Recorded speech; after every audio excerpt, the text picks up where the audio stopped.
Magtatagpo para sa isang bigating match-up ang pares ng M-Series World Champions na Falcons AP Bren at Team Liquid Echo Philippines.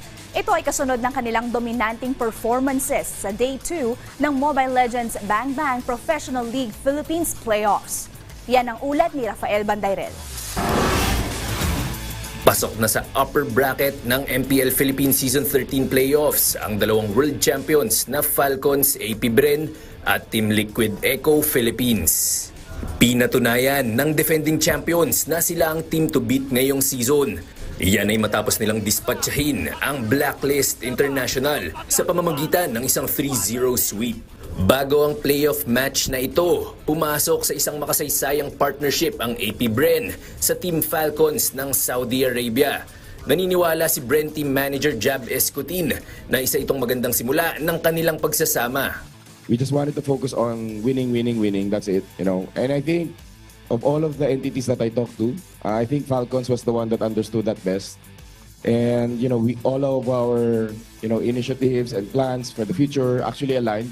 So I think that's why we ended up with them. Nakahahangang performance din ang ipinamalas ng M4 World Champions Echo Philippines na ngayon ay bahagi na rin ng Team Liquid ng The Netherlands. 3-0 rin ang kanilang score kontra RSG Philippines. Naniniwala si Echo Head Coach Harold Tiktak Reyes na malinaw na komunikasyon ang naging susi ng kanilang tagumpay. Hindi namin expected na mati-3-0 namin sila ngayon, sweep. Siguro maganda rin talaga nilaro ng mga bata namin. Siguro tsaka yung draft din maganda din. Ang ginilabas ng draft and tsaka yung comms nila. Kasi mga pass yung mga tatalo kami, siguro sa comms na nagkukulang. Pero ngayon kasi palong-palo yung mga bata. Sa Sabado, magbabakbakan ang Bren at Echo at kung sinong magwawagi rito ay aabante na sa Grand Finals na idaraw sa Linggo, May 26.